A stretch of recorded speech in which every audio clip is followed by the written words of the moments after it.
Hi everyone, I am Gauri and ये मेरा इस चैनल पर फर्स्ट वीडियो है। जैसा कि आप सब जानते हैं, अभी recently SBI PO and IBPS का PO का रिज़ल्ट आया है and by God's grace I have been able to clear both the examinations.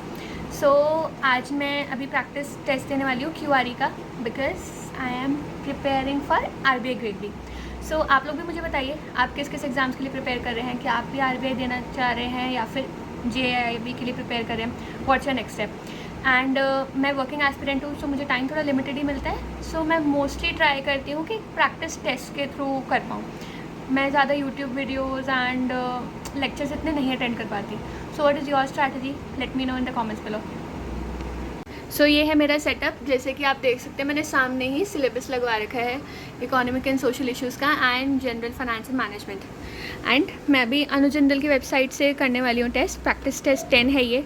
If you want to see my scores of the previous test, let me know. While giving my test, मैं बीच में जो भी important questions लग रहे थे, कुछ थोड़ा डिफरेंट लग रहा था, वो मैं आप लोगों के लिए नोट करती जा रही थी। Stay tuned.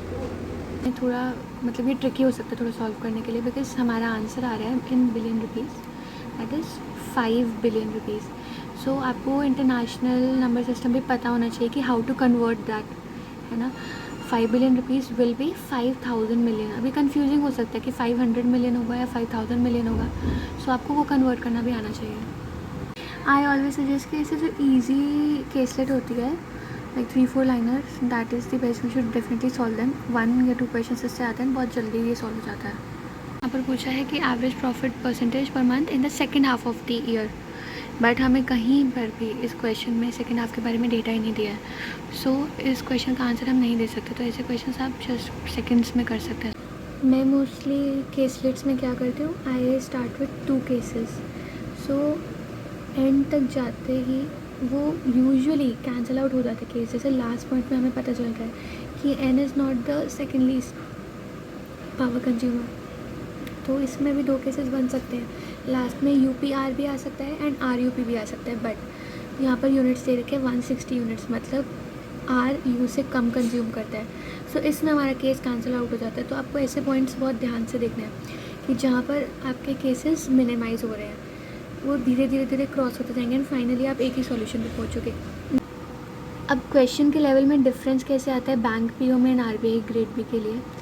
Usually bank PO के क्वेश्चंस हमेशा सीक्वेंस में होता है, वीक के days, right, Monday Tuesday Wednesday. But यहाँ पर ऐसे 2 केसलेट्स हैं जिसमें मिड ऑफ द वीक से स्टार्ट हो रहा है, वेंसडे से स्टार्ट हो रहा है, थर्सडे से स्टार्ट हो रहा है। वो थोड़ा सा कन्फ्यूजिंग हो सकता है, इसलिए आपको ऐसे क्वेश्चन की प्रैक्टिस मैक्सिमम करनी पड़ेगी। ज़्यादा फोकस रीजनिंग में रहता है, क्रिटिकल रीजनिंग के ऊपर, ये स्टेटमेंट टाइप क्वेश्चंस के ऊपर, एंड आप इसकी मैक्सिमम प्रैक्टिस कीजिए जितना कर सकते हैं। ऐसे क्वेश्चंस बहुत ज़्यादा देखे जा रहे हैं आजकल एग्ज़ाम्स में। एंड इन क्वेश्चंस में एक और बात जो ध्यान रखने वाली है, आप कुछ भी अपनी एजम्पशंस नहीं ले सकते हैं। जो क्वेश्चन में आपको एक्सप्लिसिटली लिखा हुआ है, सिर्फ वही बता सकते हैं। You don't ever have to make your own assumptions. Now there can also be questions जिसमें 2 आर्ग्यूमेंट्स आपको दिए हैं, दोनों मतलब ऑपोजिट है। एक आपको पॉजिटिव डायरेक्शन दिखा रहे हैं एंड आपको नेगेटिव दिखा रहे हैं, राइट, बट दोनों भी स्ट्रॉन्ग हो सकते हैं। This is a new type of question जो मैंने अभी आजकल ही मतलब टेस्ट सीरीज़ में अब देखना स्टार्ट किया है। हमें 5 स्टेटमेंट्स 6 स्टेटमेंट्स दे देते हैं and we have to choose कि 2 स्टेटमेंट्स को मिलाकर हमें किस कंक्लूजन में थर्ड स्टेटमेंट मिल रही है। Third statement can be logically drawn from the first 2 statements. अभी मोर देन 1 केसेस भी हो सकते हैं, but we have to identify कि ऑप्शन में हमारे पास क्या अवेलेबल है। ये क्वेश्चन मुझे थोड़ा डिफरेंट लगा, मतलब 3x3 के बॉक्स में हम लोग सिटिंग अरेंजमेंट कर रहे हैं and all of them are facing north. थोड़ा डिफरेंट है, मतलब आप मॉक टेस्ट जितने ज़्यादा लगा सकते हैं लगाते रहिए, इससे आपको अलग अलग क्वेश्चंस का पैटर्न पता चलेगा। My final score is 66 out of 120। I know मेरा स्कोर ज़्यादा अच्छा नहीं रहा। इट्स मेजरली बिकॉज थोड़ी प्रैक्टिस छूट गई है आफ्टर SBI IBPS के रिज़ल्ट के बाद, थोड़ा सा लैग आ गया है। मैं भी केयरलेस हो गई थी, आई थिंक आप लोगों के साथ भी ऐसा हुआ होगा। एंड ऑफिस में भी वर्क प्रेशर थोड़ा रहता ही है।